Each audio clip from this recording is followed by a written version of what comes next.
যারা গোবিন্দকে এক মুহূর্ত নিজের সঙ্গ ছাড়া করতে পারে, থাকতে পারতো না। তা সেই মহাজন বললেন, তোমার পাণ্ডিত্য থাকুক, অর্থ থাকুক, যেটাই থাকুক, কিন্তু অহংকার যদি তোমার মধ্যে থাকে তোমার সব কিছুই বৃথা। আর যদি তোমার মধ্যে ভক্তি থাকে, হরে কৃষ্ণ, অর্থ নেই তোমার, তুমি মনের কষ্টে ভুগছো, আমার তো টাকা নেই, আমি গোবিন্দ সেবা দেব কি করে, আমার তো অর্থ নেই, বৈষ্ণব সেবা দিব কি করে, আমার তো অর্থ নেই, আমি তীর্থে যাব কি করে, দুঃখ নেই, তাতে কোনো দুঃখ নেই। আমি লেখাপড়া জানি না, আমি ভগবানের ডাকবো কি করে, ভালোবাসবো কি করে। বৈষ্ণব মহাজন বললেন, বেদ ও বিদ্যা তো কিছু নাহি জানত, কিন্তু সে যদি গৌরঙ্গ করে সার, ঠাকুর নয়নানন্দেতে ভনে, সেই তো সকলই জানে, সর্বসিদ্ধি করতলে তার নেতাই গৌর হরি বল হরি। একজন ভক্ত যার লেখাপড়া জানা নেই, বিদ্যা বুদ্ধি নেই, গুরুর কাছে গেছে মন্ত্র নিতে, সবাই বলেছে এত বড় হয়েছিস এখনো গুরু কৃপা লাভ করতে পারলি না, যা। ভক্ত গেছে মন্ত্র নিতে, গুরুদেব কৃপা করে মন্ত্র দান করে তাকে একটা ছোট্ট যে ভাগবত চৈতন্য ভাগবত যে গীতা, ছোট ছোট মা, ওই গীতা একটা দিয়েছে, শ্রীমদ্ ভাগবত গীতা। সেই গীতাটা নিয়ে গুরুদেব বলেছেন, বাবা এটা তোমায় দিলাম, তুমি প্রতিদিন শুদ্ধ বস্ত্রে স্নান করে যতটা পারবে অধ্যয়ন করবে, পড়বে, তাতে তোমার মঙ্গল হবে। কিন্তু তার তো লেখাপড়া জানা নেই মা, কিন্তু সে কি করে, প্রতিদিন স্নান করে গুরুর আদেশ মাথায় করে নিয়ে তিনি মন্দিরে প্রবেশ করে, ওই যে গীতার উপরে যে ছবিটা আছে, অর্জুন রথে বসে আছে আর গোবিন্দ চালাচ্ছেন, সেই ছবিটা দেখে প্রতিদিন চোখের জলে বুক ভাসিয়ে কাঁদে। এখন পাড়াপড়শি জানে ও অশিক্ষিত ছেলে, আর প্রতিদিন ভাগবত চৈতন্য ভাগবত গীতাটি নিয়ে, শ্রীমদ্ ভাগবত গীতা নিয়ে যখন ওই সামনে ধরে কাঁদে, তখন তারা ব্যঙ্গ করতে থাকে, লেখাপড়া জানে না, হ্যাঁ দেখো গীতাটা হাতে করে নিয়ে এমনভাবে কাঁদছে যেন মনে হচ্ছে গীতার মধ্যে যা আছে সব ওর বোঝা হয়ে গেছে। প্রতিদিন ব্যঙ্গ করে, কিন্তু তাতে তার কোনো দুঃখ নেই, সে প্রতিদিন গীতা হাতে করে নিয়ে প্রভুর ওই ছবিটা দর্শন করে আর কাঁদে। একদিন প্রভুর কৃপা হলো, ঘুমের মধ্যে দিয়ে স্বপ্ন দেখছে, প্রভু যেন তাকে জিজ্ঞাসা করছে, ভক্ত তুমি তো পড়াশোনা জানো না, বিদ্যা বুদ্ধি নেই, গীতায় কি লেখা আছে তুমি পড়তে জানো না, তাহলে তুমি গীতাটি হাতে করে নিয়ে কাঁদো কেন, কি বুঝেছো তুমি গীতার মর্ম? তখন সেই ভক্ত স্বপ্নের মধ্যেই প্রভুকে উত্তর দিলেন, হে প্রভু, হয়তো গীতার ভিতরে কি আছে আমি পড়তে পারবো না, সে শক্তি, সে বিদ্যা, সেই জ্ঞান তুমি আমায় দাওনি, কিন্তু দেখার মতো নয়ন তো তুমি আমায় দিয়েছ, যে চোখে সব দেখা যায়। আমি তোমার ছবিটা দেখে প্রতিদিন কাঁদি প্রভু, যে অনন্ত কোটি বিশ্ব ব্রহ্মাণ্ডের মালিক,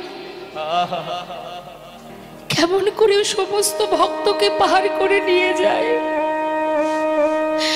রথের সারথি তুমি, আমাদের জীবন রথের সারথি তুমি, কত দয়াল, কত করুণা তোমার।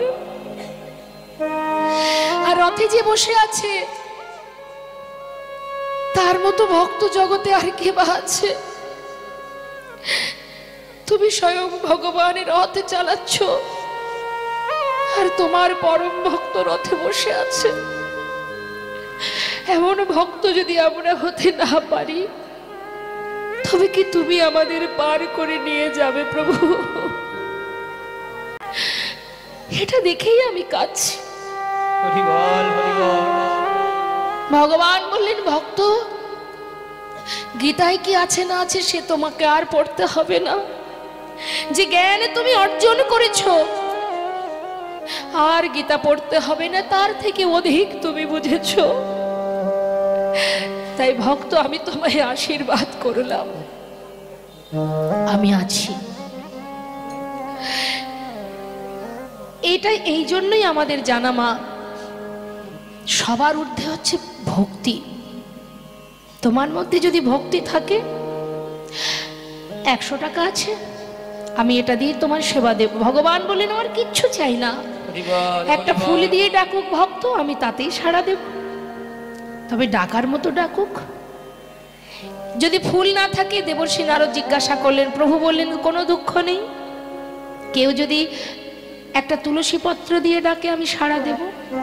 চিন্তা করুন মা, অর্থ দিয়ে কি ভগবানকে পাওয়া যায় না? তাহলে শাস্ত্র মিথ্যা হয়ে যেত।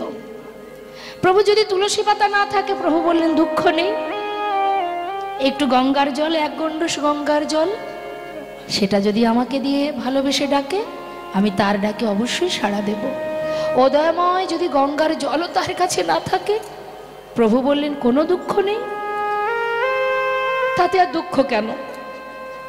জগতের কোনো কিছুই যদি আমার ভক্তের কাছে না থাকে, আমি আমার প্রত্যেকটি সন্তানকে 2টি করে নয়ন দিয়েছি, তার মধ্যে একটাই গঙ্গা, একটাই যমুনা।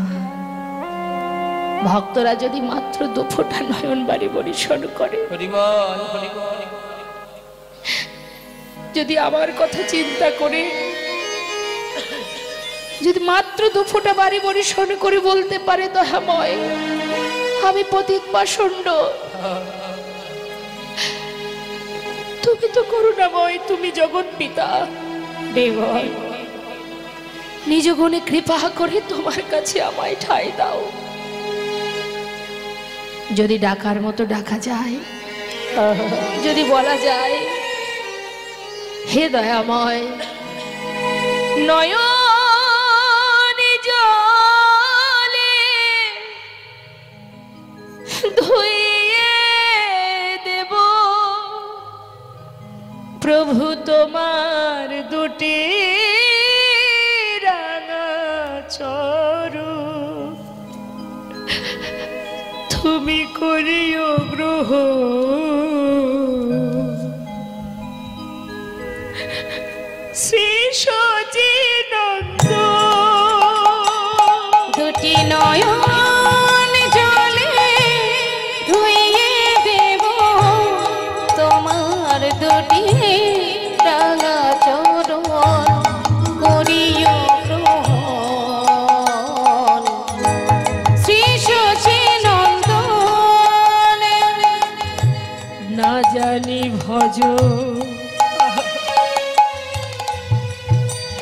আমি না জানি পুজো, আমি না জানি ভজন,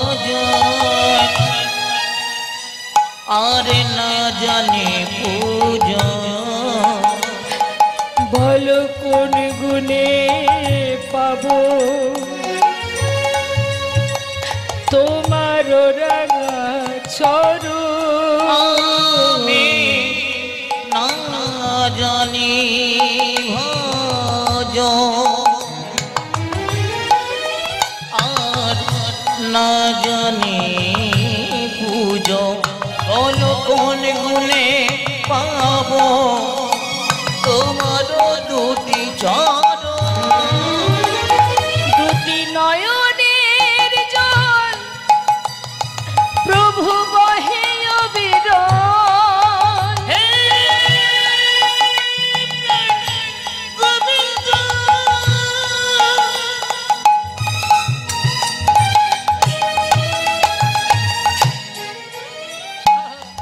তুমি একবার কৃপা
বর্তমান কলিযুগের কি হাল সে তো আমরা সবাই কম বেশি জানি।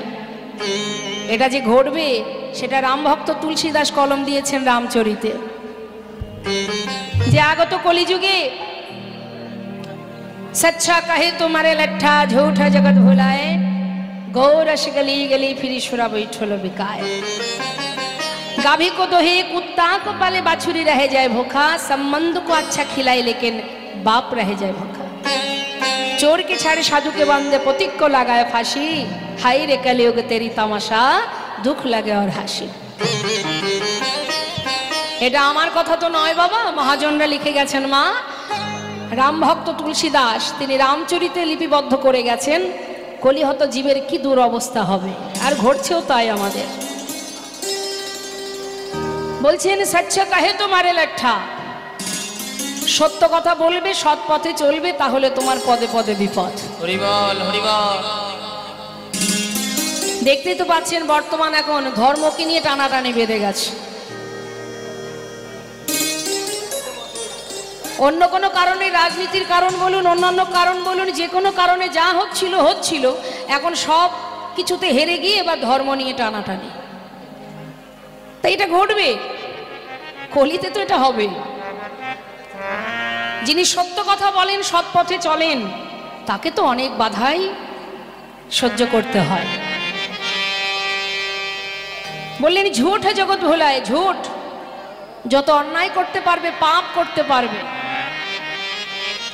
পাপাচার দুরাচার এই জগৎটাকে ছেয়ে রেখেছে। ব্যভিচার, গোরস মানে গরুর দুধ। বাবা গরুর দুধ কয়জনা খায়? যারা দুধ বিক্রি করেন তারা তো সকলে দাঁড়ে দাঁড়ে গিয়ে, গ্রামে পাড়ায় সবাই ছুটে ছুটে গিয়ে, সে বাইকে বলুন সাইকেলে বলুন, দরজার গোড়ায় গিয়ে দুধ পৌঁছে দেয়, তাই সব কিনে খায় না। খায় কি? এক গ্রামে যদি একজন গোয়ালা আসে, সবাইকে দুধ কিনে খায়? খায় না। কিন্তু কোনো ব্যক্তি যদি মদ অর্থাৎ সুরা বিক্রি করে, তাকে কি গ্রামগঞ্জে আসতে হয়? পাড়ায় পাড়ায় যেতে হয়?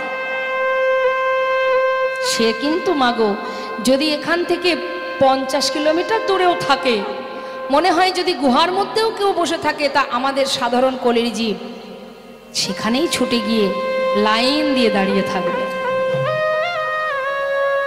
সে তো আমাদের দুরবস্থা। বাড়িতে আত্মীয় স্বজন এলে কি করে কিভাবে সেবা দেব, খুশি করব, সর্বক্ষণ চিন্তা করি আমরা।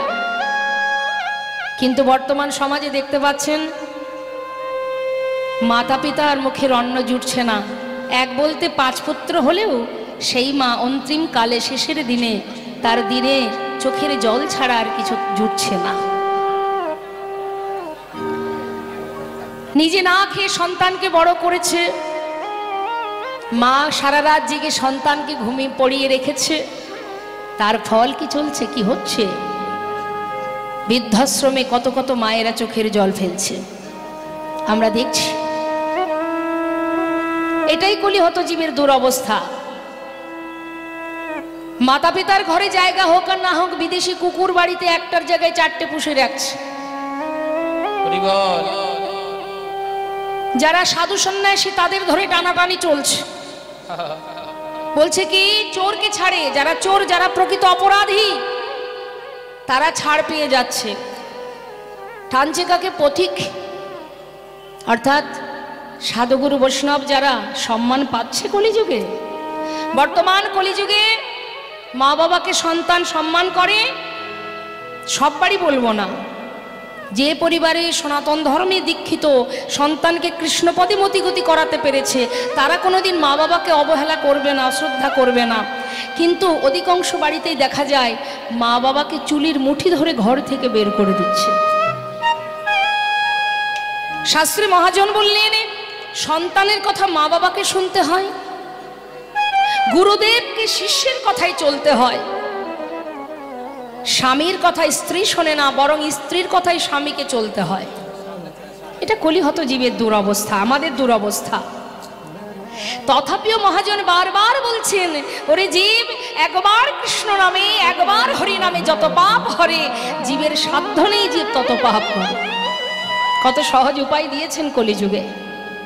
সাধন করো, যাগযজ্ঞ করো, পূজা অর্চনা করো, কিচ্ছু করতে হবে না। তুমি ব্রত করতে পারছো না, তুমি তীর্থে যেতে পারছো না, হাজার হাজার বৈষ্ণবগণকে বাড়িতে এনে নিজে সেবা দেবে পারছো না, দরকার নেই। নামাচার্য ছিল ঠাকুর হরিদাস, যিনি 3 লক্ষ নাম জপ করতেন দিনে, নামের আচার্য যিনি নামের মধ্য দিয়েই ভগবান কৃপা লাভ করেছিলেন, গৌর হরি কৃপা পেয়েছিলেন। তাহলে কত সহজ উপায় মা আমাদের কলিযুগে। কার জন্য ভাবছো তুমি যে তোমার কথা ভাববে না? কার চিন্তা করছো তুমি যে তোমার কথা চিন্তা করবে না, যেদিন তোমার প্রতি তার স্বার্থ ফুরিয়ে যাবে? এখনো কলিহত দুরবস্থা, তার সাথে আর একটা মূল্যবান বিষয় হলো আমাদের কলিহত জীবের আয়ু খুবই কম। আজ আছি কাল নাও থাকতে পারি, তাই তো কৃপাময় করুণাময় ঘোর কলিযুগের কলিহত জীবের উদ্ধারের জন্য প্রভু বললেন, ঘোর কলিযুগে জীব পাপে আচ্ছন্ন হইয়া ব্যভিচারী হইবে জীব মায়া মোহে পড়িয়া। শোনো হে নারদ, আমি সেই জীব উদ্ধারিতে অবতীর্ণ হইব আমি আপনি নদীয়াতে। নিতাই গৌর হরি বল। তাই তো তিনি এসেছেন। তুমি মানো বা না মানো সেটা তোমার সমস্যা, কিন্তু মানতে তোমাকে হবে, আজ হোক কাল মানতে হবে। আমরা সময় থাকতে তাকে চিনতে পারি না, এটাই আমাদের সমস্যা।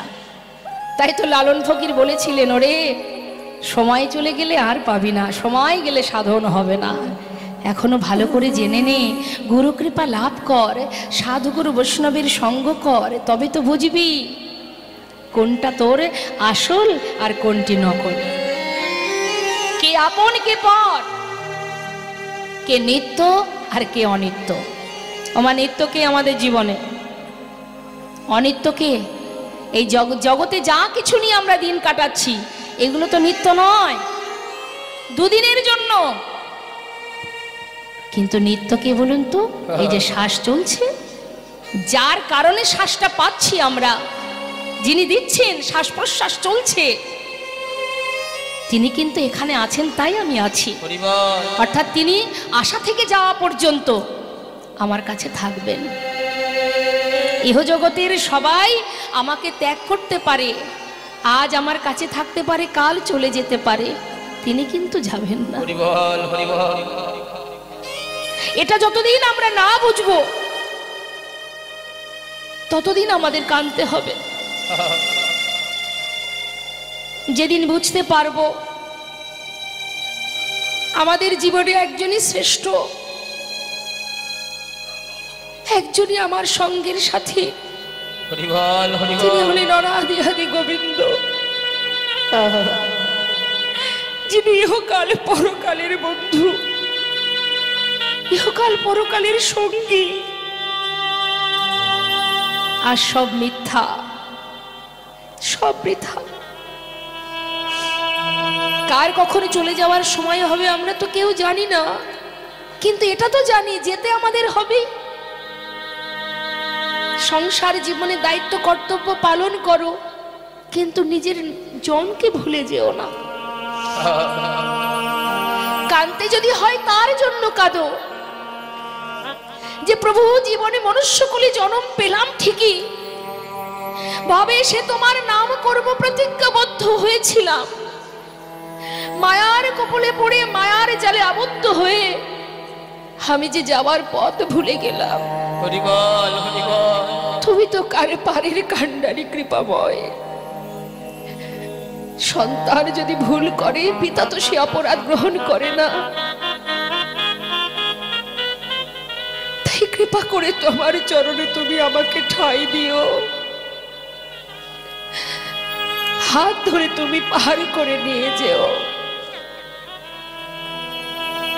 যেদিন আমরা বুঝবো না মা, সেদিন আর ভুল পাপ অপরাধ অন্যায় কিছুই করব না আমরা।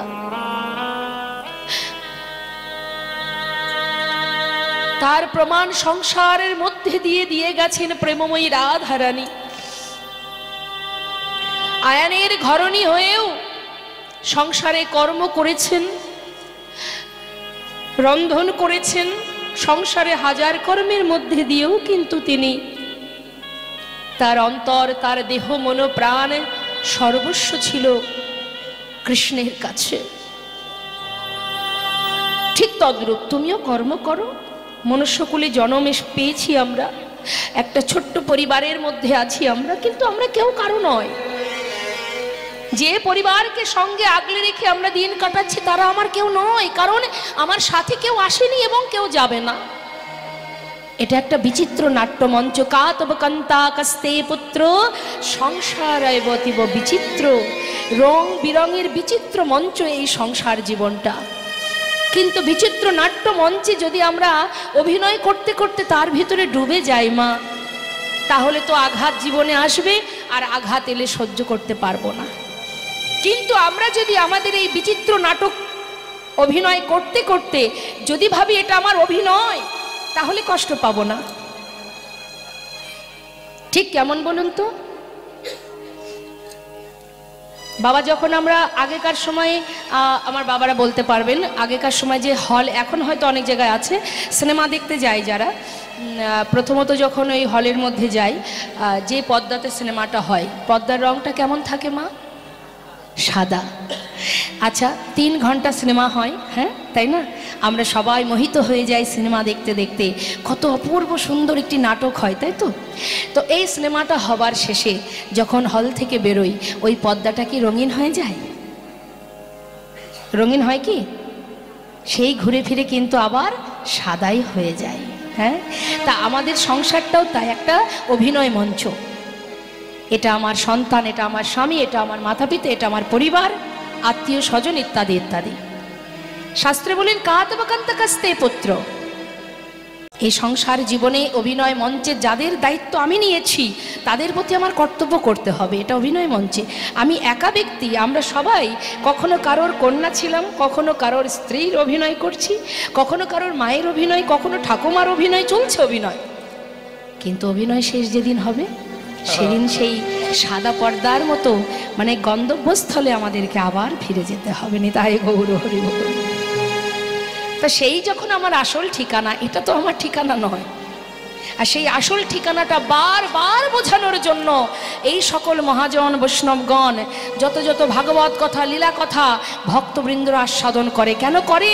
সাধুগুরু বৈষ্ণবের সঙ্গ না করলে আর ভাগবত কথা, লীলা কথা না শ্রবণ করলে তুমি তো জানতে পারবে না যে তুমি কে, কি তোমার কর্তব্য, আর তুমি কি করছো। আর যেদিন তোমার ভিতরে সেই চৈতন্য হবে, তুমি তো সাক্ষাৎ, কিন্তু মায়ার আবরণ আছে বলে আমি আমাকে চিনতে পারছি না।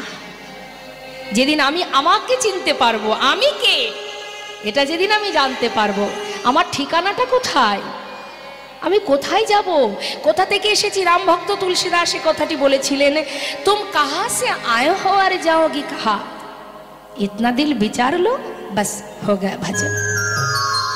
একবার ভাবো না তুমি কে, কোথা থেকে এসেছো। আবার যেদিন চলে যাবে দেহটা তো এখানেই থাকবে, যেটা এখান থেকে সৃষ্টি এখানেই রেখে দেব, কিন্তু যেটা চলে যাবে সে কোথায় যাবে আমরা জানি না। আর সেটা জানানোর জন্যই করুণাময় তিনি এসেছেন জীবের কাছে। রে জীব, সময় তোদের বেশি নেই, শুধুমাত্র চলতে ফিরতে অপবিত্র পবিত্র বা সর্ববস্ত্রাঙ্গত পিবা যশারে পুণ্ডরিকাক্ষ সবার জভ্যান্তর সূচি। তুমি সূচি অসুচি পবিত্র অপবিত্র যেখানে থাকো, যেমন থাকো, কোনো দুঃখ নেই। তুমি চলতে ফিরতে কর্ম করতে করতে মুখে মহামন্ত্র জপ করো। নিতাই গৌর হরি বল হরি। তাতে কি হবে? হরিনাম মহামন্ত্র যদি তুমি জপ করো, তার যে একটা শক্তি আছে মা, প্রত্যেকটা জিনিসের তো একটা গুণ আছে, একটা পাওয়ার থাকে, তো সব কিছুর মধ্যে একটা গুণ থাকে, তো নামেরও একটা গুণ আছে। নাম যদি কেউ বদনে গায়, পথে চলতে মনে করুন একাকে অন্ধকারে চলছেন আপনি, আপনার ভয় করছে প্রচণ্ড, আপনি জোরে জোরে হরিনাম জপ করতে করতে যাবেন, দেখবেন অটোমেটিকলি আপনার মধ্যে একটা সাহস কাজ করবে। হ্যাঁ, কেন? যখনই বদনে হরিনাম করবেন যেন মনে হবে যে গোবিন্দ আপনার পাশে দাঁড়িয়ে আছেন। নিতাই গৌর হরি বল হরি বল। তাই মহামন্ত্র সদা সর্বদাই জপ করো, তাতে উভয়ের কাজ হবে, জীবের ইহজগতেরও কর্ম হবে, আবার পরমাত্মার সেবাও হবে। নিতাই গৌর হরি বল। তাই আজ বৈষ্ণব মহাজন বললেন, ওরে জীব, সময় গেলে আর পাবে না গো। হ্যাঁ, কি লাগিয়া এলি ভবে মনে রে কি লাগি আইলি ভবে মনে রে কি লাগি আইলি ভবে এমন মনুষ্য জনমে ওরে হরি না ভজিলি কে তুই মানুষ কবে এমন মনুষ্য জনমে অতি হরি না ভজিলি কে তুই মানুষ কবে মানুষ আকার হইলে কি হয় আমরা মানুষ, তাই না? আমাদের গঠনটা কি মানুষের মতো, হ্যাঁ? কিন্তু দেখুন মহাজন কি বলছেন, ওরে মানুষের মতো দেখতে কি হলে কি হবে, কর্ম তো তুই করিস ভূতের কাজ, অর্থাৎ সংসারের কর্ম, এগুলো সব ভূতের কর্ম, আসল কর্ম এটা নয় আমাদের জীবনে। মানুষ আকার হইলে কি হয়, করহ ভূতের কাজ। ওই মানুষ আকার হইলে কি হয়, করহ ভূতের কাজ। তা না হইলে কখনো কি তুমি কলহ গোবিন্দের নাম।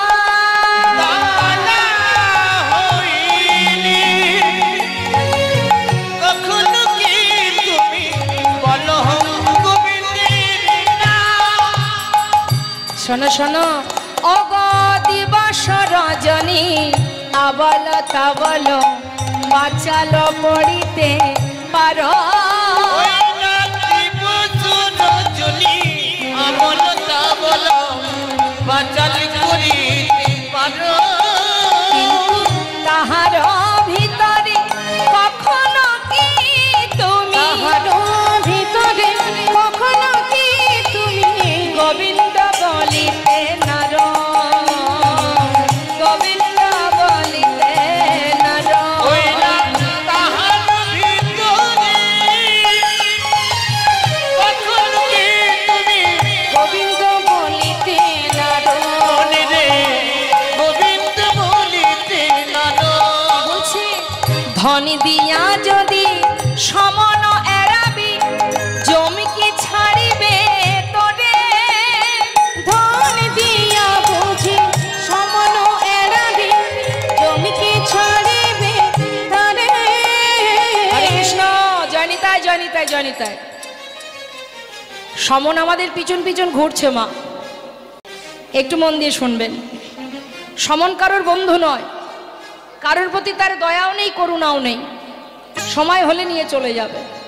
তাই তোমার অর্থ দিয়েও তোমাকে কেউ ধরে রাখতে পারবে না। যদি মনে করো আমার অনেক টাকা আছে, ধন সম্পদে আমার পরিপূর্ণ, আমি আমার টাকা দিয়ে নিজেকে বাঁচিয়ে রাখবো, সম্ভব?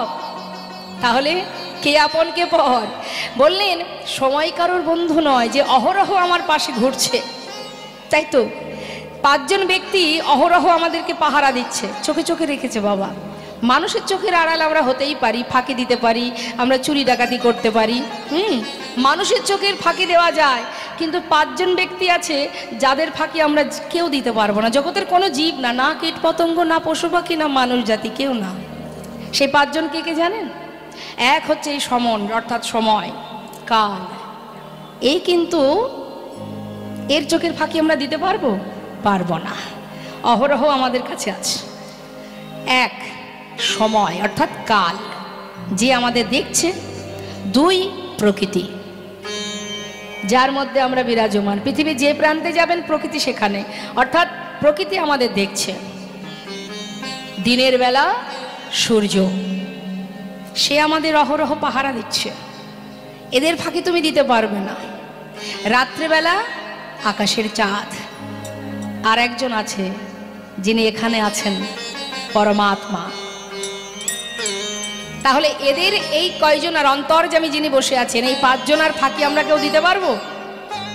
তাহলে কর্ম অনুযায়ী ফল, অর্থাৎ কর্মটা লিখছে কে? চিত্রগুপ্ত বসে বসে লিখছে, পাহারা দিচ্ছে 5 জন, আর ফলটা লিখছেন চিত্রগুপ্ত। কি হতে পারে আমাদের ভাগ্যে? তাই মহাজন বললেন কেউ ছাড়বে না গো। ওই চিত্রগুপ্ত কি লিখছে?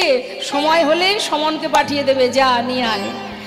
ধন দিয়া বুঝি সমন এড়াবি জমি কি ছাড়িবে তোরে অন্য ধন দিয়া যদি সামনে যাবি জমি কি ছাড়িবে তোরে বড় জাতি বলে সে কি ছাড়িবে বড় জাতি বলে সে কি ছাড়িবে কুলে বা রাখিবি কালে জাতি বলে সে কি ছাড়িবে এবার রাখিবি কারে ওরে সময় গেলে আর পাবে না সময় গেলে আর পাবে না একবার ভজ ভজ কৃষ্ণ ভজ সময় গেলে আর পাবে না ভজ ভজ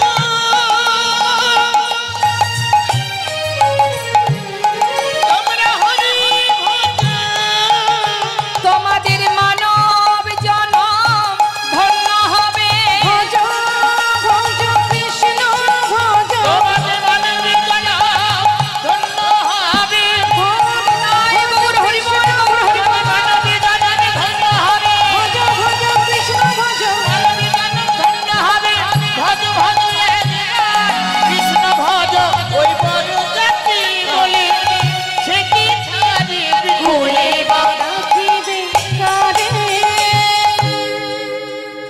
তাই তো করুণাময় বারবার বললেন রে জীব। নদিয়ার চাঁদ গৌর হরিমা নবদ্বীপ দর্শনে গেছেন কে কে দেখি? নবদ্বীপে গৌর দর্শন করেছেন কে কে দেখি? হাত তুলে দেখান। কিছু কিছু ভক্তরা হাত তুললেন না, তার মানে কি মা জাননি? হ্যাঁ, হাত তুলতে কষ্ট হচ্ছে।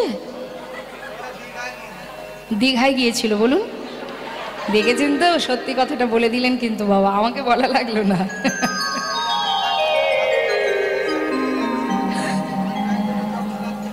হ্যাঁ হ্যাঁ, ঠিক বলেছেন, একদম ঠিক আছে, সেটা ভালো কথা, কিন্তু আমাদের ধাম তো নবদ্বীপ ধাম।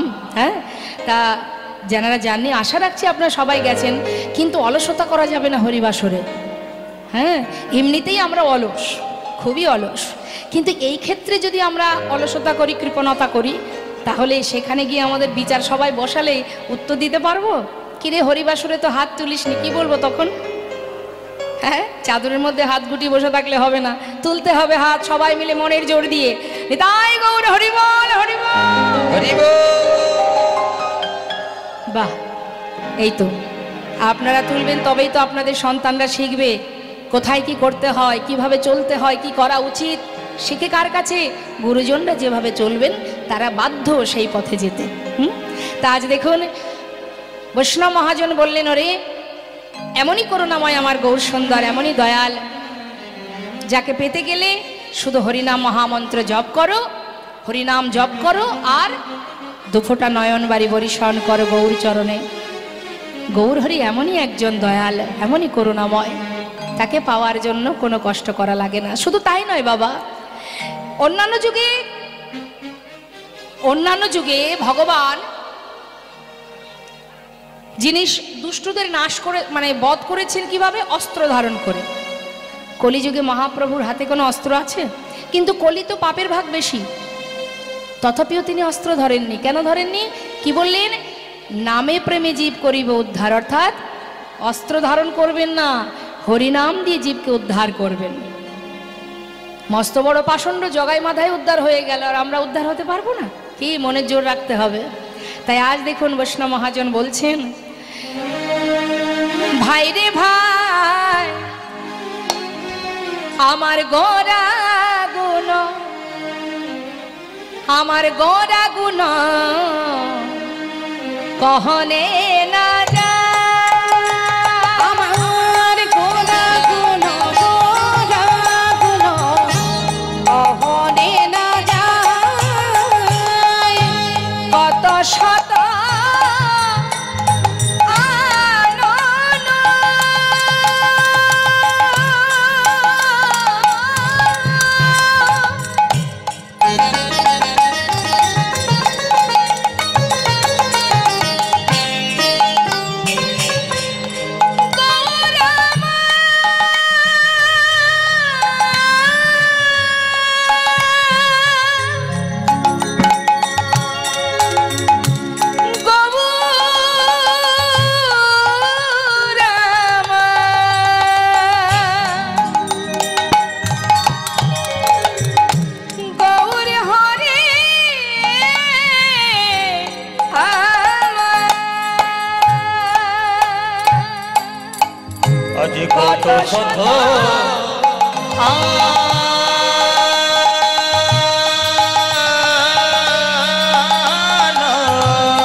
সম্ভব নয়।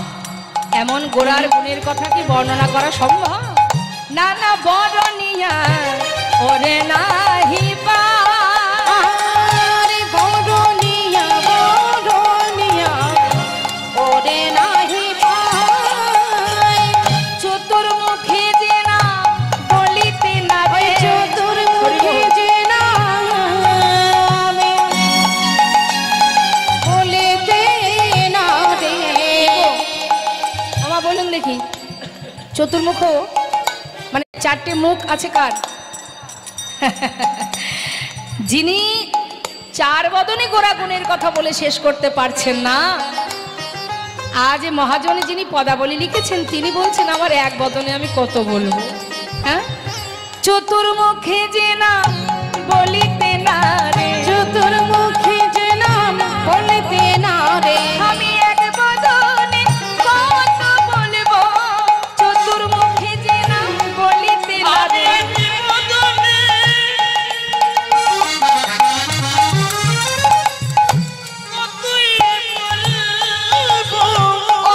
আমার গোড়ার গুণের কথা আমি এক বদনে বলবো কথা। আমি এক বদনে বলবো কথা। আমি এক বদনে বলবো কথা। ওই চতুর্মুখী যে না বলতে না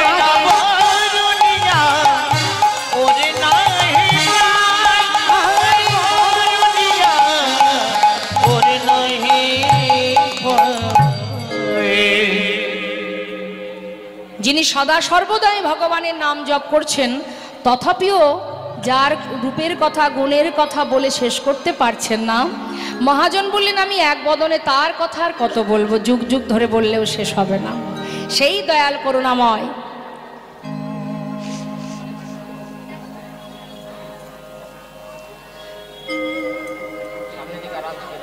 আচ্ছা, সামনে দিয়ে কেউ আসবেন না, ঠিক আছে? যেহেতু এখানে ভক্ত আর লীলা কথা ভগবত কথা শ্রবণ চলছে, তো মাঝখান দিয়ে কেউ যাবেন না। তা বৈষ্ণব মহাজন বলছেন আমার দয়াল গৌরকে যদি কেউ জগতে কেউ চিনতে না পারে, ভালোবাসতে না পারে, তাহলে তার মনুষ্যকুলে জন্ম পাওয়াটাই বৃথা। এখনো অনেকেই জানে না রাধাকৃষ্ণকে চেনে, কিন্তু গৌরহরিকে বা নিত্যানন্দ প্রভুকে চেনে না। আছে, অনেকেই আছে, সবাই নয়। কিন্তু যুগল যদি বাবা কেউ দেখতে চায়, প্রকৃতভাবে যদি মনে করে যে আমি যুগল দর্শন পাবো, তাহলে গৌর দর্শন করলেই যুগল দর্শন হয়ে যায়। একই অঙ্গে দুই দেহ, হ্যাঁ, এক দেহে দুই দেহ জড়িত। তাহলে যুগল কোথায়? না নবদ্বীপ ধামে। হ্যাঁ, গৌরহরিকে দর্শন করলে রাধাকৃষ্ণের যুগল দর্শন হয়ে যায়। তাই সেই গৌরকে যদি চিনতে না পারি, তাহলে রাধা গোবিন্দকে চিনবো কি করে? রাধা গোবিন্দের লীলা আমরা জানলাম কিভাবে বাবা? যদি মহাজনরা পদাবলীগুলো না দিতেন আমরা জানতে পারতাম না, তাই তো? তাহলে মহাজন পদাবলীগুলো পেল কোথা থেকে? না গৌরহরি বদনে বলেছিলেন, তাই তারা লিপিবদ্ধ করেছেন। গৌরহরি প্রত্যেকটি জায়গা প্রত্যেকটি স্থানে গেছেন, মুখে যা যা দর্শন করেছেন বর্ণনা করেছেন, আর সেগুলো সঙ্গে সঙ্গে ভক্তরা লিপিবদ্ধ করেছেন, তাই আজ আমরা পেয়েছি। শাস্ত্রে বললেন যদি গৌর না হইতো কেমনে হইতো, কেমনে ধরিতাম দে ও গো রাধার মহিমা প্রেম রস সীমা, এই জগতে জানা তোকে, এই জগতে জানা তোকে। তো আগে তো আমাকে তাকে জানতে হবে। হ্যাঁ, সেই করুণাময় জীবের উদ্ধারের তরে কত কত লড়াই, কত কত দ্বন্দ্ব করে, কত আঘাত, কত যন্ত্রণা সয়ে প্রভু আমার দিক দিগন্তরে সর্বত্রে ছুটে ছুটে নিজে পায়ে হেঁটে নিজে মুখে নাম জপ করেছেন, জগৎজীবকে বলিয়েছেন রে জীব হরিনাম কর। ভাবুন মা, এখানে সেখানে কাছাকাছি নয়। আমরা যদি 5 কিলোমিটার গিয়ে কোথাও কীর্তন শুনতে যাই, তাই আমাদের ইচ্ছা করে না। আর করুণাময় গৌর সুন্দর যিনি নাম দিতে দিতে নবদ্বীপ ধাম থেকে বাংলাদেশে যার পিতৃভূমি শ্রীহট্ট, যেটাকে এখন বাবা সিলেট বলা হয়, এই সিলেটে যেখানে আমাদের বনগা বেনাপোল পার হয়ে 13 থেকে 14 ঘন্টা বাসে লাগে, সেই 14 ঘন্টা বাসে আমরা পৌঁছাই, পরের দিন আমাদের যেতে যেতে 10টা 11টা 12টা বেজে যায়, রাত্রে নাইট কোর্সে জেলে যদি আমরা যাই। আর নবদ্বীপ থেকে করুণাময় দয়াল গৌর সুন্দর হরিনাম প্রচারের জন্য, তিনি পিতৃভূমি দর্শনের জন্য এই নবদ্বীপ থেকে পায়ে হেঁটে গিয়েছিলেন সেই পিতৃভূমি দর্শন। মধুময় শ্রীধাম বৃন্দাবনে চলে যান, সমস্ত তীর্থ ভ্রমণ করেন, পুরীধামে পৌঁছান, সেখান থেকে ধর্মপ্রচারে বাহির হন। কেন? আমাদের মতো মায়ার জীব মোহ ঘুমে মায়ার বালিশ মাথায় দিয়ে ঘুমিয়ে আছি, আমাদেরকে চেতনা দান করার জন্য। তাই তো বৈষ্ণব মহাজন বলছেন, ওরে শুধু শাস্ত্র পড়লেই হবে না, ভিতরে যদি ভক্তি না থাকে কি করে লাভ করবি বল? তুমি পাণ্ডিত্য দেখাচ্ছ, তোমার মধ্যে পাণ্ডিত্য আছে, নিশ্চয়ই প্রভুর কৃপা হয়েছে তাই তোমার মধ্যে পাণ্ডিত্য লাভ করেছ। কিন্তু সেই পাণ্ডিত্যের ফলে যদি তোমার মধ্যে ভুল কোনো ক্রিয়া জন্মায়, অর্থাৎ যদি অহংকার জন্মে যায়, তাহলে সেই পাণ্ডিত্যের অবস্থা কি হবে?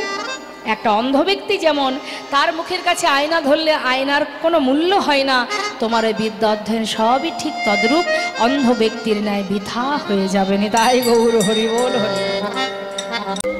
মহাজন বললেন, বেদ ও বিদ্যা দোহ কিছু নাহি জানো তো, সে যদি গৌরঙ্গ করে সার, যদি সার করতে পারে। বৈষ্ণব মহাজন বললেন, ঠাকুর নয়নানন্দেতে ভনে, সেই তো সকলেই জানে, সর্বসিদ্ধি করে তলে তার।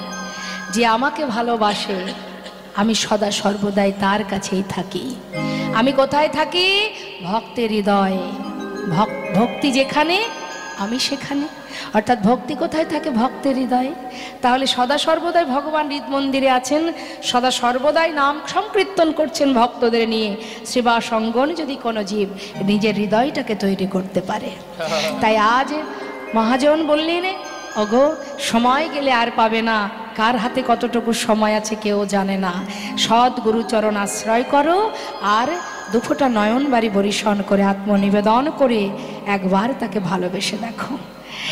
তা আসুন, এত সময় আমরা মহাজনী পদাবলী দিয়ে সুন্দর গৌর কথা, ইহ জগতের ভগবত কথা শ্রবণ করলাম, করুণাময়ের গৌর হরির কথা।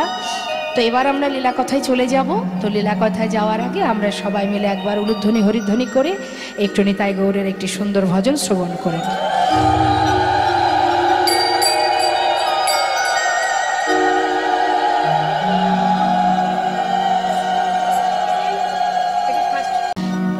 তো চলুন মা, আমরা একটা গৌরের ভজন শ্রবণ করি ছোট্ট করে। হ্যাঁ, এক নদিয়া নাগরী আর এক নাগরীকে বলছে, সজনী আমি কি দেখলাম জানিস? সুরধনের কিনারায় সোনার নূপুর দিয়া নাচে নাগরী গো সুন্দর গৌরঙ্গরা।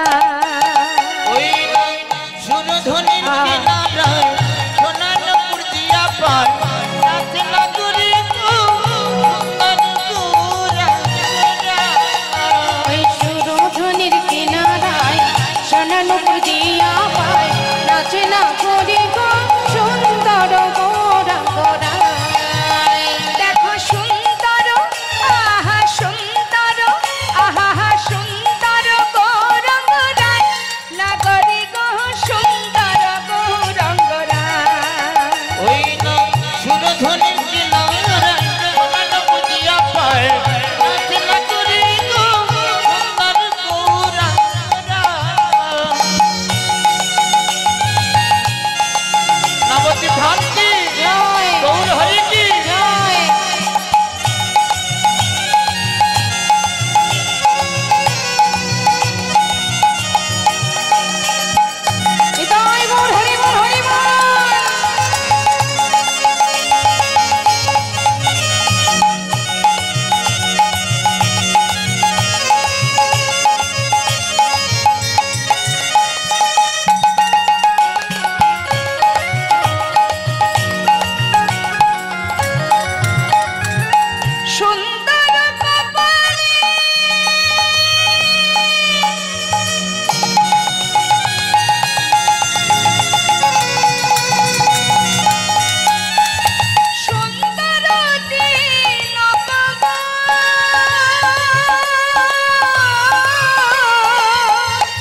সুন্দর কপালে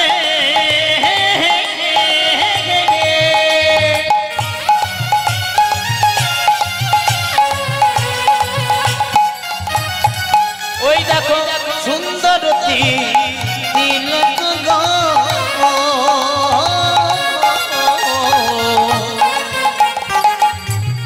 জয়নিতাই জয় গো। চিন্তা করুন মা, আমরা এত সাজি, হ্যাঁ, এত দামি দামি গহনা, এত দামি দামি বসন পরি, তথাপিও কেউ আমাদের দিকে তাকায় না। কিন্তু দেখুন, আমরা মনে করি আমি সুন্দর, ভাবি না? প্রত্যেকেই আমরা সবাই ভাবি আমি সুন্দর, কিন্তু সুন্দর তো সেটাই যার অঙ্গে কোনো দামি বসনও নেই, কোনো অলঙ্কারও নেই, কিচ্ছু নেই। একটা বস্ত্র পরনে আছে, যাকে দেখে ত্রিভুবন পাগল হয়ে গেছে। শুধু আমার আপনার মতো হিন্দু ভক্ত কেন, কত মুসলমান ভক্ত। ভাবুন একবার, সম্রাট আকবর, নাসির মাহমুদ, আব্দুল করিম, চাঁদ কাজী, সবাই তো প্রভুর প্রেমে পাগল। তাহলে সুন্দর তো সেটা, সুন্দর হতেও সুন্দরতম যে, যাকে দেখলে এই জগতের জীব ভুলে যায়, সেই তো প্রকৃত সুন্দর। বলছে সুন্দর কপালে সুন্দর তিলক। আর কি সুন্দর আছে, আর কি আছে অঙ্গে? দেখো সুন্দর একখান, সুন্দর একখানে নামাবলী গায়, না কবি গো সুন্দর গৌরঙ্গরা। ওই না সুরধনী কিনারায় সোনার পুরিয়া পায়, না করি গো সুন্দর গৌরঙ্গরা।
এখানে তো আছে, হয়তো গৌরহরিকে আপনারা হয়তো দূর থেকে ভালো দেখতে পাবেন কিনা জানি না, গোবিন্দকে দেখতে পাচ্ছেন নিশ্চয়ই।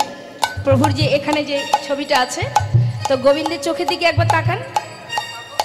ওই চোখে যদি কারোর চোখ পড়ে যায়, সেই তো ভালোবেসে ফেলবে মা। এমনই চোখ, দেখেছেন তো, কোনো দিকে তাকানো লাগবে না, ওই চোখের মধ্যে আটকে যাবেন আপনি।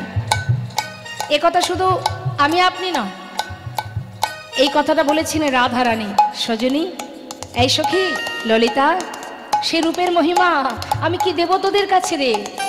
ওই অঙ্গের যে অংশে যে তাকাবে, কেউ যদি চরণের দিকে নজর দেয়, তার দৃষ্টি, তার চাওয়া চাহনিটা ওই চরণেতেই বাধা পড়ে যাবে, সেখান থেকে আর উপরে উঠবে না। তার অঙ্গ, তার গোবিন্দের রূপ, তার যেদিকে যে তাকাবে তার দৃষ্টি সেখানেই বাধা পড়ে যাবে। চোখের দিকে তাকালে সেই দিকেই আটকে যাবে না, আর নিচে ওপরে যাওয়া হবে না। এত সুন্দর রূপ রাধারানী বলেছিলেন। তা বলছে তাকে দেখে যদি আমরা পাগল হই, আর স্বয়ং তিনিই যদি কারোর দিকে তাকান, তার কি হাল হবে। ও তার দেহ ছায়রা, আচ্ছা তাই নাকি? এই দেহ ছায়রা মনটা লইয়া যায়, না করি গহ সুন্দর গৌরঙ্গরা। ওই না সুরধনী কিনারায় সোনার পুরিয়া পায়, না করি গো গৌরঙ্গরা। সুন্দর গৌরঙ্গরা, সুন্দর গৌরঙ্গরা, সুন্দর গৌরঙ্গরা। নবদ্বীপ ধাম কি, গৌর সুন্দর কি, নিত্যানন্দ প্রভু কি, পঞ্চতত্ত্ব কি, গঙ্গা মা কি, নিতাই গৌর হরি বল হরি বল হরি বল। তাহলে কোথায় আছি আমরা এখন? নবদ্বীপে আছি তো। ধামেশ্বর মহাপ্রভু কি, হরি বল হরি বল। তা সেই নবদ্বীপের মাঝে গৌরহরি এলেন আমাদের মতো জীবের উদ্ধারের তরে সচী মায়ের কোল আলো করে। সচী মায়ের কোল আলো করে আসার পর তার বাল্যলীলা সম্পন্ন হলো। বিদ্যায় তিনি দিগ্বিজয়ী পণ্ডিত হলেন। তারপর তার পিতা জগন্নাথ মিশ্র তিনি যখন ইহলোক ছেড়ে পরলোক গমন করেন, স্বয়ং প্রভু করুণাময় তিনি পিতার জন্য গয়াতে গিয়ে বিষ্ণুপাদ পদ্মে পিতার পিণ্ড দান করেছিলেন। হরে কৃষ্ণ। সমস্যা হচ্ছে বুঝতে পারছি, দেখতে পাচ্ছেন না মায়েরা, সাবধানে দাঁড়াবেন, পড়ে না যান। নিতাই গৌর হরি বল। তো এবার পিতার জন্য গয়াতে গিয়ে পিণ্ড দান করে নবদ্বীপে তিনি ফিরে এলেন। আসার পর শ্রীবাসের গৃহে প্রতিনিয়ত প্রভু আমার হরিনাম কীর্তন করেন। ভক্তগণকে নিয়ে প্রতিদিন শ্রীবাসীর ঘর আলো করে নাম কীর্তন করেন ভক্তদের নিয়ে। আজও তিনি করছেন, ভক্তদের নামে নিয়ে হরিনাম করছেন। তা প্রভু যখন হরিনাম করছেন, ভক্তরা প্রভুর সেই হরিনাম বদনে গাইছেন, তো সেই অপূর্ব লীলা দর্শন করছেন আর বলছেন, দেখো দেখো সুন্দর লালা সচির দুলালা নাচত শ্রীহরি কীর্তন মে। সুন্দর লালা সচির দুলালা নাচত শ্রী হরি কীর্তন মেলা। ভালে চন্দনা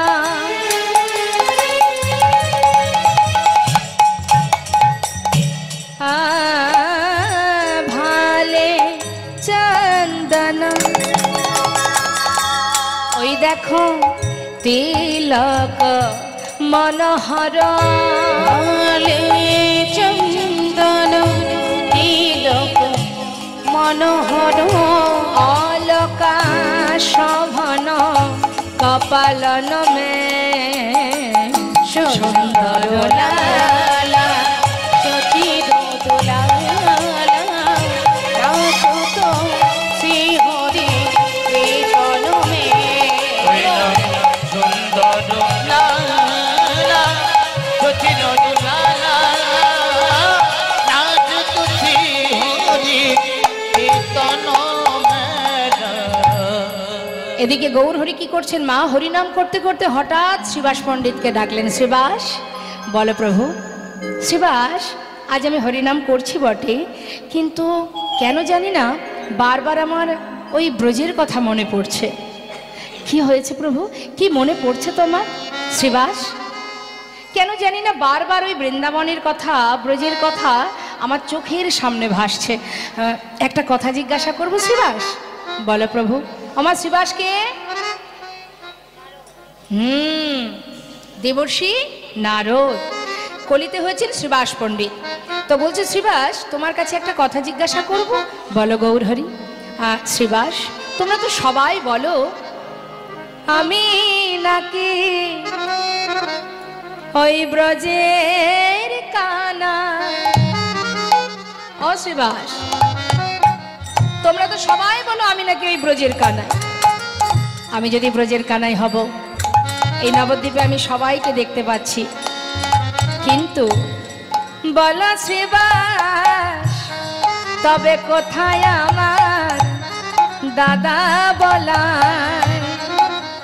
আমি নাকি ওই বোঝে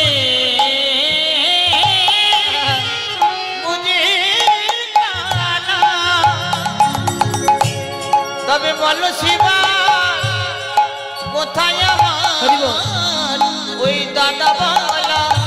অগতার দর্শনে আমি প্রাণে মরি, ও তার দর্শনে আমি প্রাণে মরি। তার দর্শনে আমি প্রাণে প্রাণে মরি, হরিব তার দর্শনে আমি প্রাণে মরি। কথাটা কি বলেন মা? বলছে শ্রীবাস সবাই আছে নবদ্বীপে, কিন্তু সে কোথায়?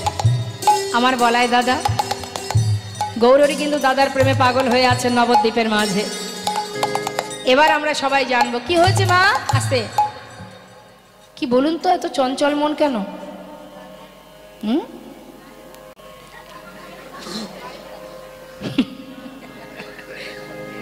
ঘুম তো আসবেই, সময় হয়েছে তো তার আসার, তাই না? কিন্তু ঘুমকে জয় করতে পারবে সেই যেজন অমৃত আস্বাদন করছে। অমৃত যদি ঠিকঠাক আস্বাদন করা যায়, যদি হরিনাম হৃদয় মন্দিরে বসানো যায়, গোবিন্দকে ভালোবাসা যায়, তাহলে আসবে না। ঘুম তো আমাদের শরীরকে ভালো রাখা, দেহকে ভালো রাখার জন্য। একদিন না হয় তার চিন্তা করলাম না, কি আছে, যতটুকু সময় পাবো করব, কিন্তু তার আগে আমার আত্মার সেবাতে সন্তুষ্ট হতে হবে, সেখানে ফাঁকি দিলে হবে না। জয়নিতাই। তাই কি বলছি মা, একটু মন দিয়ে শুনুন। আমাদের এটাই সমস্যা, চঞ্চল মনে কীর্তন শোনা যায় না। সিরিয়াল হয় নাকি বাবা এদিকে? হয় সিরিয়াল হয়। সিরিয়াল অর্থাৎ কি? সিরিয়াল, সিরিয়াল যার শেষ নেই, চলবে তবেই তো সেটা সিরিয়াল। বলে না সিরিয়াল বাই সিরিয়াল, মানে শেষ নেই কোনো। দেখেন আপনারা সিরিয়াল দেখেন মা? বাবা মাথা নাড়া দিয়ে বলছে হ্যাঁ। কি হবে দেখে আস্তে আস্তে, সিরিয়াল দেখে কি হবে? কিন্তু সিরিয়াল দেখলে কি লাভ বলুন তো? বাড়িতে কি করে ঝগড়া বাঁধানো যায়, শাশুড়ির সঙ্গে কি করে দ্বন্দ্ব করা যায়, আর একটা জায়গায় কি করে 4টে বিয়ে করা যায়, সে পথ আপনি পাবেন।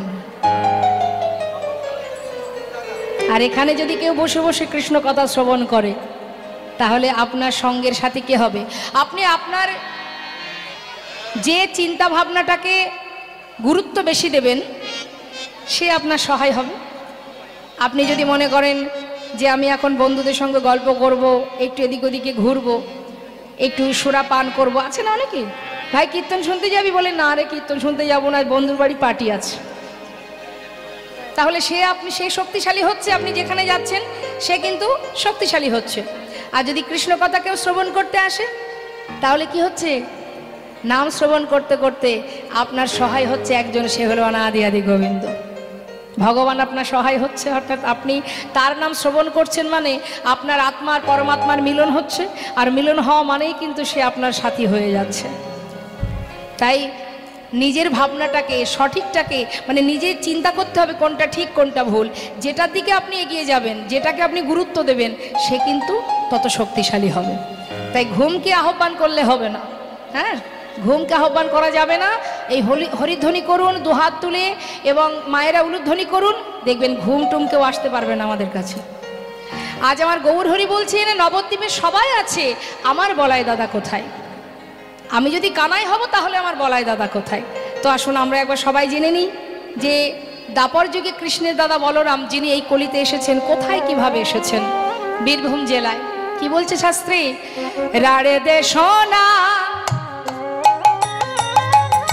এক চক্রগ্রাম, হারাই পণ্ডিতে ঘর।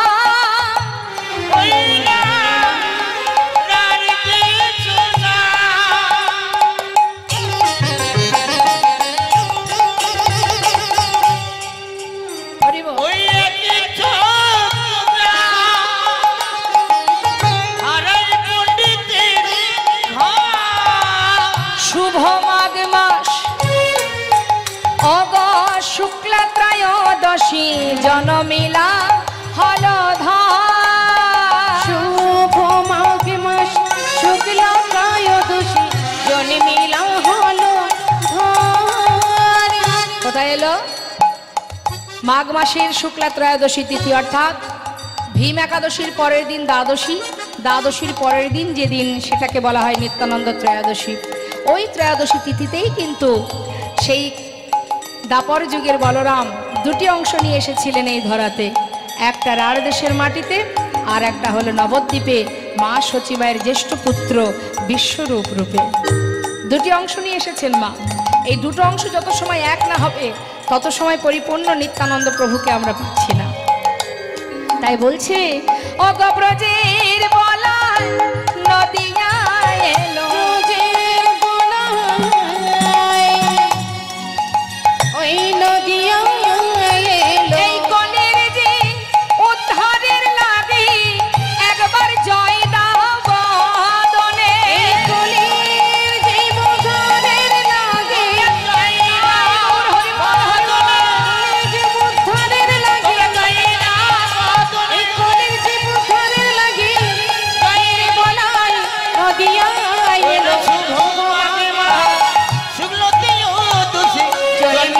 হলো। এবার দেখুন কি হলো মা। হারাই পণ্ডিতের ঘর আলো করে, মাতা পদ্মাবতীর কোল আলো করে ছোট ছেলে যখন জন্ম নিল, একটি অংশ নাম দিলেন মাতা পিতা ভালোবেসে কুবের। ছেলের ভাবধারা তার লক্ষণ সম্পূর্ণ আলাদা। আমাদের ঘরে ছেলেমেয়েরা যে খেলা করে শেষ কিন্তু সে খেলা করে না। কোনোদিন বন্ধুদের সাথে করে নিয়ে রামলীলা, কোনোদিন কৃষ্ণলীলা খেলা। বয়স যখন 12 বছর, মায়ের চরণে প্রণাম করে মায়ের কাছ থেকে নিজেকে সুন্দর করে সাজিয়ে, মা সাজিয়ে দাও, আজ আমরা বনে খেলা করব, চিন্তা করবে না, সময় মতো চলে আসব।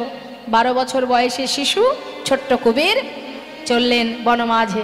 আয় বন্ধু, কাল কি খেলা করেছিলাম? কাল খেলা খেলেছিলাম রামলীলা। আয় কি খেলা করেছিলাম? ভুল ভাল বলছো। কৃষ্ণলীলা। কালকে কৃষ্ণলীলা খেলা করেছিলাম, তাই তো? আজ কিন্তু খেলা করব রামলীলা। হ্যাঁ, কাল সেজেছিলাম বলরাম, আর আজ আমি কি সাজবো জানিস? শোন, আমি হনুমান সাজবো। ভালো মানাবে তোকে। তাহলে তুই হনুমান, এই তুই জাম্বুমান। হ্যাঁ না না, আমি মোটা সোটা নয়। হবে, জাম্বুমান মানাবে না আমাকে। এক একজন এক। এই তুই কি সাজবি? তুই রাম, তুই রাম। হ্যাঁ, তা সবাই জিজ্ঞাসা করছে তুমি কি হবে কুবের? আমি লক্ষণ সাজিব, লক্ষণ সাজিব, লক্ষণ সাজিব, লক্ষণ সাজিব। তুই হনুমান, তুই জাম্বুমান, লক্ষণ সাজিব। তুই হনুমান, তুই জাম্বুমান, আমি লক্ষণ সাজিব। সবাই কিন্তু সুন্দর করে এক একজনের মতো করে সেজেছে। প্রত্যেকেই সেজেছে সুন্দর করে, এক একজনের রূপ ধারণ করেছে, করে এবার বনমাঝে খেলা খেলছে, রামলীলা খেলা। জনিতাই রাম সীতাপতি সুন্দর রাম, তুমি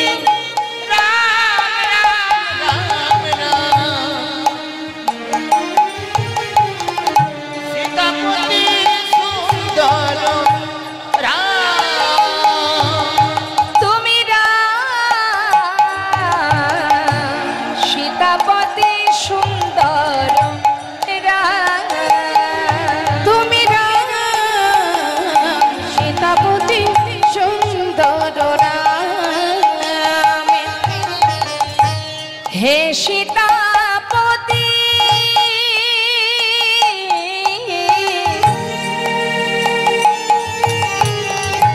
হে সীতাপতি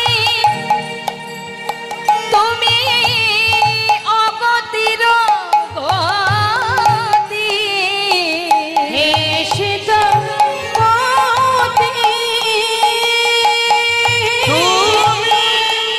তুমি রাম রাম রাম, তুমি রাম, তুমি রাম, তুমি রাম।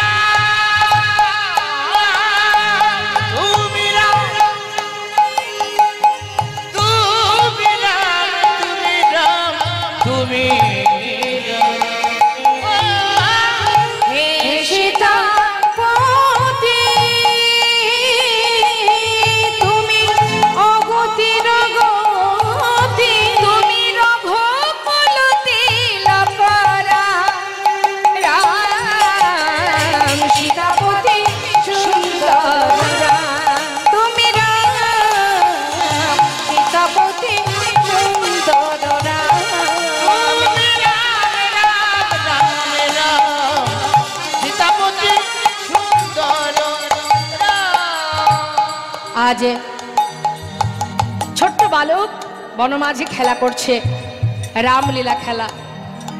আর এদিকে হঠাৎ তার ঘরে একজন সন্ন্যাসী ঠাকুরের আগমন। দ্বারে এসে দাঁড়িয়ে চিৎকার করে ডাকছে, পণ্ডিত পণ্ডিত। হারাই পণ্ডিত বাইরে বেরিয়ে দেখছেন পথের ধারে একজন সন্ন্যাসী ঠাকুর। করজোড়ে জিজ্ঞাসা করলেন, সন্ন্যাসী বাবা তুমি কি আমাকে ডাকছো? হ্যাঁ পণ্ডিত, আজ আমার বাসনা মধ্যাহ্নে তোমার গৃহে প্রসাদ পাবো। এ তো অল্প ভাগ্যের কথা নয়। সন্ন্যাসী বাবা তুমি ভিতরে এসো। সসম্মানে তাকে ভিতরে নিয়ে গেলেন। ভিতরে নিয়ে গিয়ে আসন পেতে বসতে দিয়েছেন মা। আস্তে আস্তে কি হলো, কি হচ্ছে মা? বাড়ি যাবেন? কোন বাড়ি? মহারমপুর। ওখানেই আপনার বাড়ি? আচ্ছা আচ্ছা। ও বহরমপুরে বাড়ি? হরি বল হরি বল।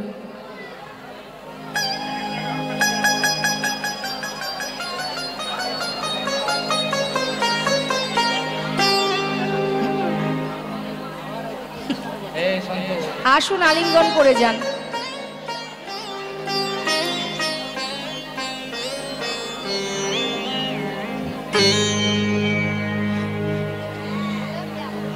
আসুন আসুন আমার কাছে আসুন।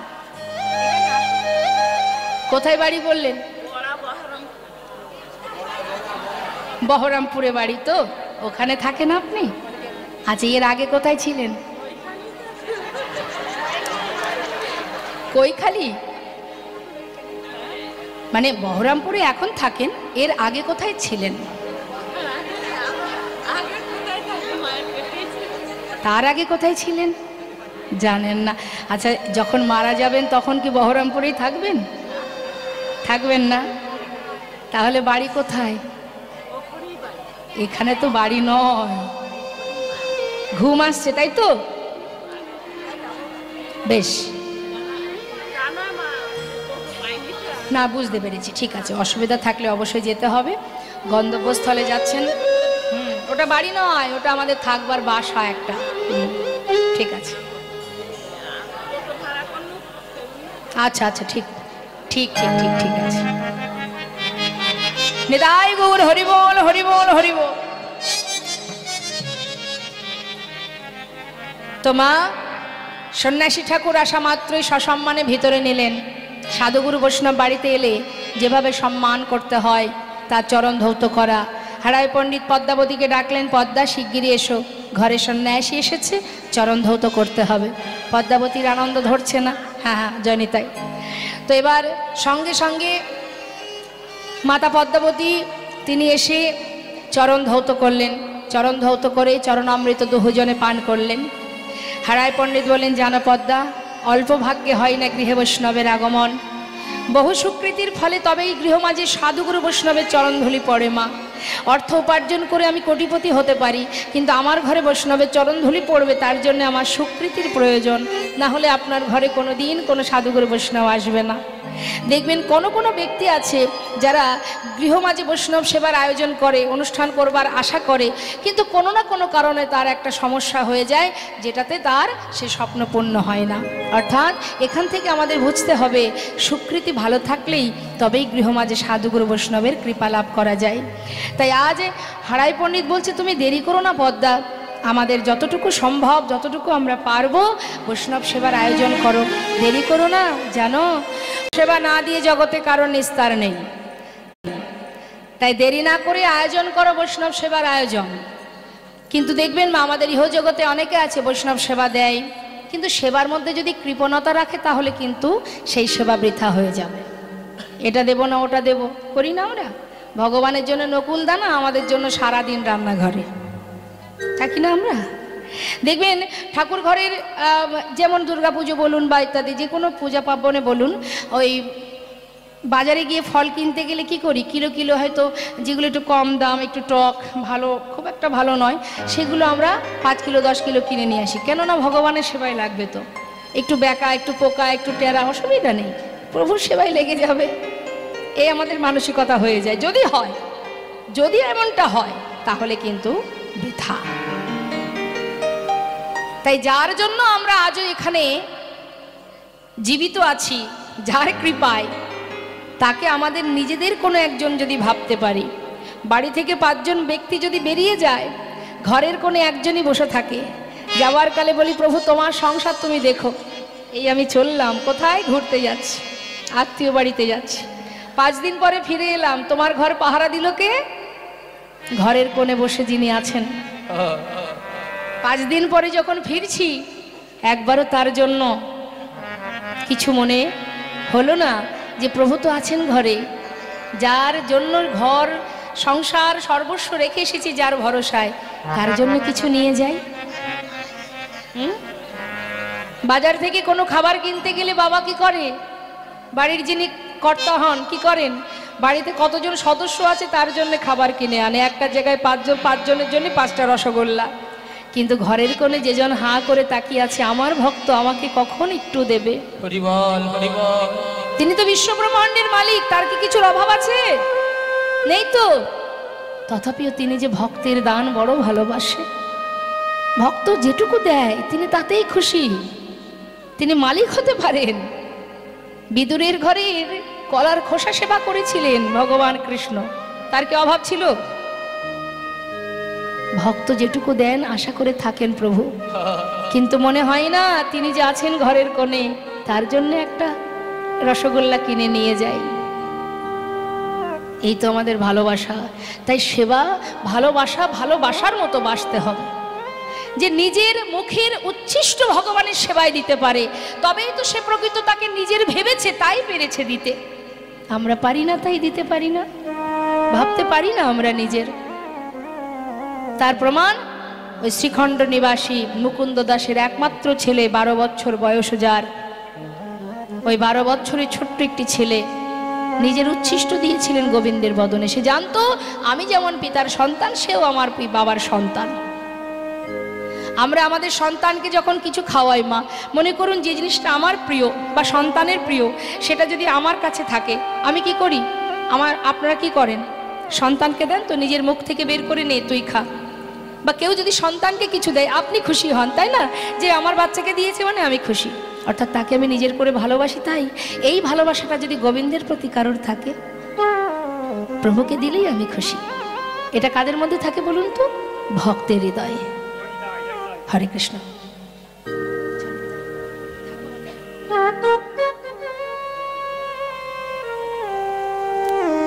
তা ভক্তের হৃদয়ে যদি ঠিক এই রকম ভক্তি থাকে, নিজে কিছু মুখে দিতে গেলেই মনে পড়বে আমার প্রভুর জন্য কিছু নিলাম না,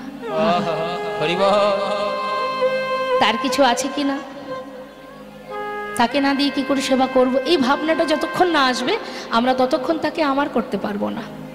আমরা চাইতে জানি এটা দাও, সুখ দাও, ভালো রাখো, শান্তিতে রাখো, কিন্তু তাকে নিজের করতে পারিনি এখনো।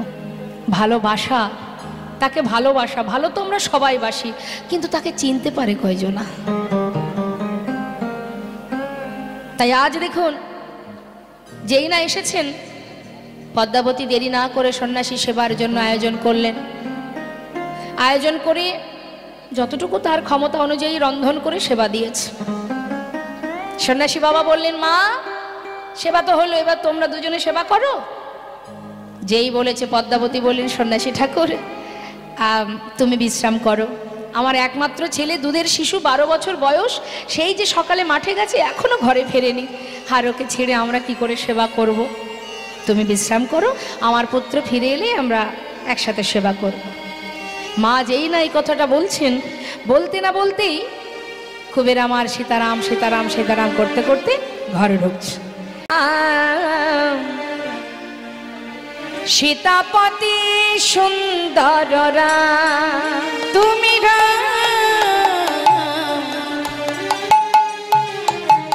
সীতাপতি সুন্দররা, তুমি সীতাপতি সীতাপতি সীতা। ছোট্ট শিশু তোমা ঘরের ভিতরে একজন সন্ন্যাসীকে দর্শন করে 12 বছর বয়স, তার গান বন্ধ হয়ে গেছে। মাকে গিয়ে জড়িয়ে ধরে জিজ্ঞাসা করছে, মা উনি কে? বাবা উনি একজন সন্ন্যাসী, যাও প্রণাম করে এসো। মায়ের কথা মতো ছেলে আমার মাথা নিচু করে 1 পা 2 পা করে যাচ্ছে। নিচু করে মাথাটা যেই না চরণে প্রণাম করতে গেছে, হঠাৎ সন্ন্যাসী বাবা চরণ দুখানি সরিয়ে নিলেন। কুবেরকে দেখেই চিনতে পারলেন। মনে মনে ভাবলেন, সন্ন্যাসী বাবা, কত জায়গায় ঘুরেছি তোমাকে খোঁজার জন্য, কত তীর্থ ভ্রমণ করলাম তোমাকে দেখা পাওয়ার জন্য, আর তুমি এই কুঠিরে লুকিয়ে আছো। হ্যাঁ? কেউ জানুক বা না জানুক, তুমি তো জানো আমি বাকে আর তুমি বাকে।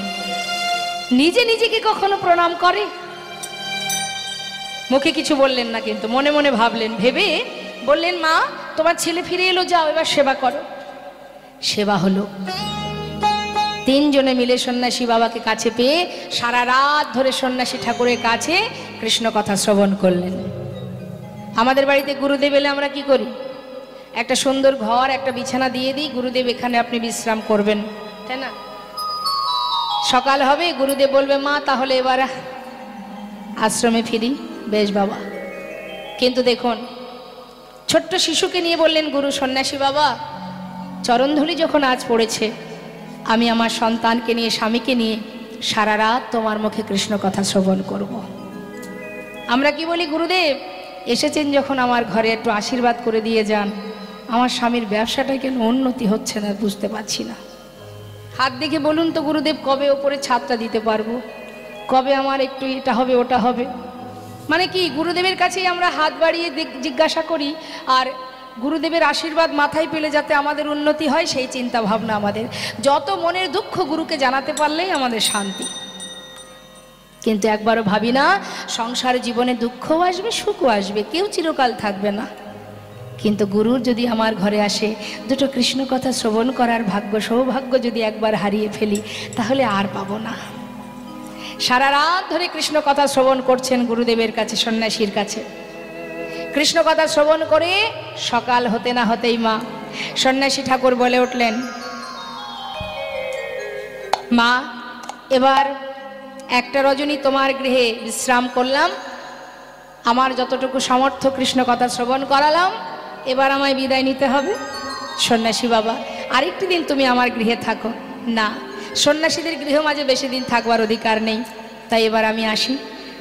সন্ন্যাসী বাবা, একটুখানি অপেক্ষা করো, কারণ শাস্ত্রে আছে বৈষ্ণব সেবা দেওয়ার পরে তাকে দক্ষিণা দিতে হয়। আমার তো তেমন সামর্থ্য নেই, তবে দেখি কিছু পাই কিনা। সারা ঘর খুঁজে খুঁজে মা একটা স্বর্ণ মুদ্রা বহুদিন ধরে গুছিয়ে রেখেছিলেন, ভিক্ষায় পেয়েছিলেন হারাই পণ্ডিত, তাই সেটাকেই আজ দক্ষিণা স্বরূপ দেবেন বলে যখন হাতে করে নিয়ে এসে দাঁড়িয়েছেন, সন্ন্যাসী বললেন, এ তো আমি নিতে পারবো না মা, কারণ আমি তো সন্ন্যাসী। কামিনী কাঞ্চন নেওয়া তো পড়ে থাক, ওটাকে স্পর্শ করার অধিকার নেই আমাদের। আর এ দিয়ে আমরা কি করব বলো, সন্ন্যাসী মানুষ আমরা, এ আমি নিতে পারবো না। পদ্মাবতী বললেন, সন্ন্যাসী বাবা কিছু তো তুমি নিয়ে যাও, কারণ আমার এই ছোট্ট সংসার, সন্তান স্বামী, এই ছোট্ট সংসারের মধ্যে কোনো রকমে আমার সংসারটা ভিক্ষায় চলে। তুমি আজকে আমার গৃহে এসেছো, আমি যদি তোমায় দক্ষিণা দিতে না পারি তাহলে বৈষ্ণব সেবাটা আমার বৃথা হয়ে যাবে, তাই তুমি কিছু নিয়ে যাও। সন্ন্যাসী বাবা বললেন, দেখো মা, এই দক্ষিণা তো আমি নিতে পারবো না, তুমি যদি অন্য কিছু দিতে পারো, আমি যদি তোমার কাছে কিছু চাই আমায় দেবে। সন্ন্যাসী বাবা, কি? বেশ, চেয়ে দেখো, আমার ঘরে থাকলে আমি অবশ্যই দেব। দেবে তো মা? 3 সত্য করো, আমি যা চাইবো তুমি দেবে কিনা। সন্ন্যাসী বাবা, তুমি কিছু চাইবে আর আমি তোমায় দিতে পারবো না, তাই হয়? যদি আমার ঘরে থাকে আমি অবশ্যই দেব। এই 3 সত্য করলাম, দেব দেব দেব। না বলবে না তো মা? কথা দিলাম না বলবো না, চেয়েই দেখো। পারবে মা তোমার প্রাণটা আমাকে দিয়ে দিতে? সন্ন্যাসী বাবা, আমার প্রাণ তুমি দক্ষিণা স্বরূপ চাও? বেশ, কথা তো দিয়েছি তোমায়। কি আছে দেহের মধ্যে? প্রাণ পাখিটা যখন চলে যায়, এই দেহ তো পথে ঘাটে পড়ে থাকে, আজ যদি বৈষ্ণব সেবায় নিজের প্রাণটা দান করে দিতে পারি, আমি জানবো আমার মনুষ্যকুলে জন্ম পাওয়া ধন্য হলো। মা, তোমার প্রাণ নয়, ভালোবাসার প্রাণ, ভালোবাসার প্রাণ। আমি কিছু বুঝতে পারছি না সন্ন্যাসী বাবা, একটু বুঝিয়ে বলো। তোমার একমাত্র কুবেরকে যদি আমায় করো না,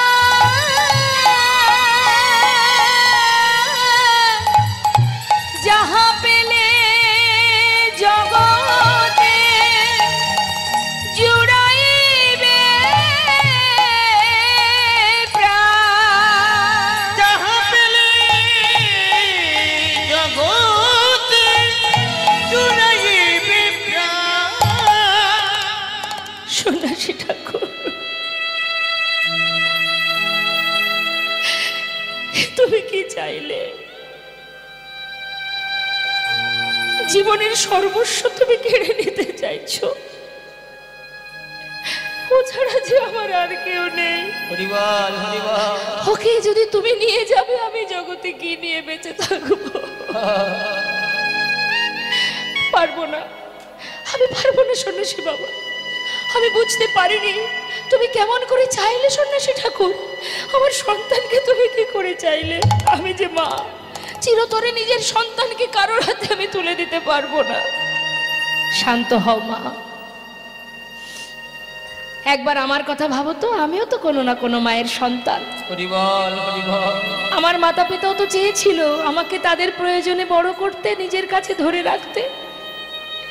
আমিও তো সেই মাকে কাঁদিয়ে ঘর ছেড়ে পথে নেমেছি। কেন জানো? এই জগৎ জীবকে উদ্ধার করার জন্য।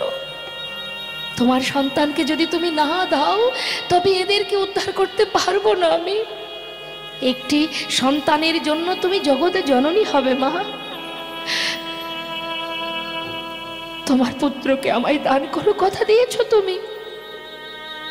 সন্ন্যাসী বাবা, জগতে কারোর যদি 5টি পুত্র থাকে, সে তার একটি পুত্রকে জনমের মতো কারোর হাতে তুলে দিতে পারে না। ও ছাড়া মা বলে ডাকার তো আমার আর কেউ নেই। ওকে দিলে আমি কি নিয়ে বাঁচবো? তুমি অন্য কিছু চাও।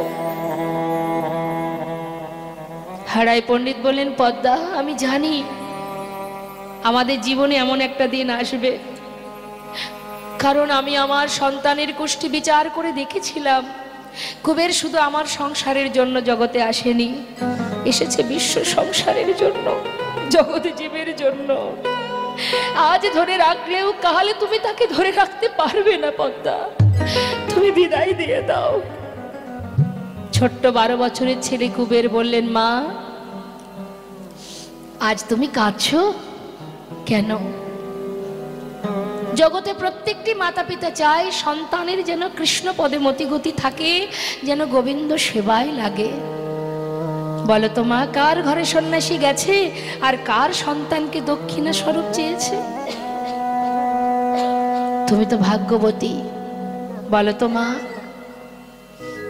আজ আমারও মনে হচ্ছে জনম জনম যেন এমন মায়ের কোলে আমি আসতে পারি, তবে তো দক্ষিণা স্বরূপ কোনো না কোনো সন্ন্যাসীর সেবায় আমি লাগতে পারবো। মা, তুমি না সন্ন্যাসীর কাছে কথা দিয়েছো, আমি থাকতে সন্ন্যাসীর চরণে অপরাধ হতে দেব না মা। মনে আছে তোমার সেদিনের কথা? পিতৃ সত্য পালিবারে রাম গিয়েছিল বনে, আমি মাতৃ আজ্ঞা পালিবারে যাব সন্ন্যাসীর সনে।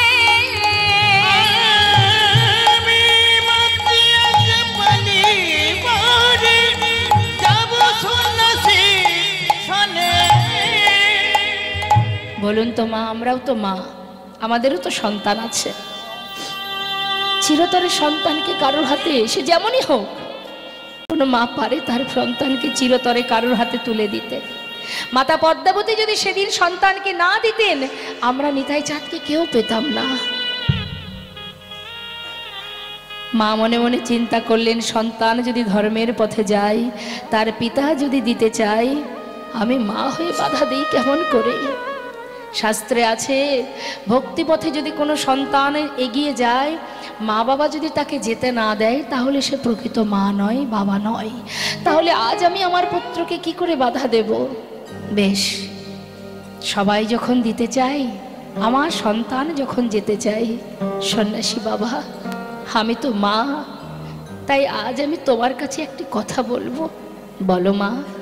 সন্ন্যাসী ঠাকুর, আমার ছেলের বয়স মাত্র 12 বছর, ও এখনো কিছু বোঝে না, তাই তোমার হাতে আমার পুত্রকে তুলে দেবার আগে আমায় একটি কথা দেবে। কি? বলো মা, কি বলতে চাইছো তুমি? ও যে খেতে জানে না,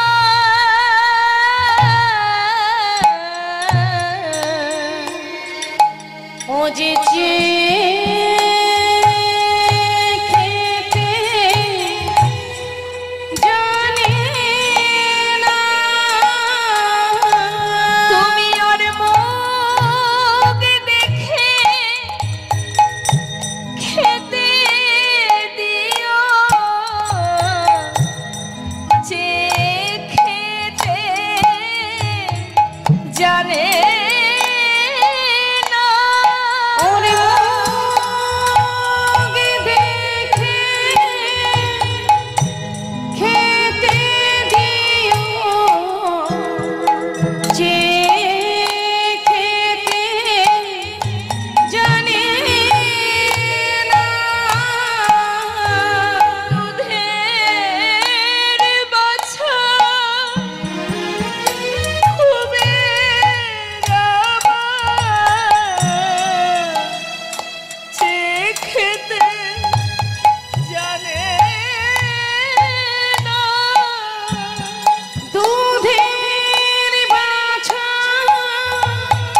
কুবের আমার, যে খেতে জানে না। সন্ন্যাসী ঠাকুরের হাতে নিজের পুত্রের হাতটা রেখে বললেন, সন্ন্যাসী বাবা,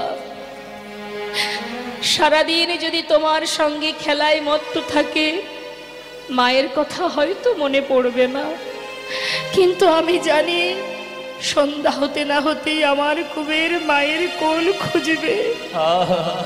যদি আবার কথা বলে, তুমি ওকে তোমার কোলে বসিয়ে কৃষ্ণ কথা হরি কথা শ্রবণ করিও। ছোট্ট কুবের মায়ের চরণে, পিতার চরণে প্রণাম করে বললেন, মা,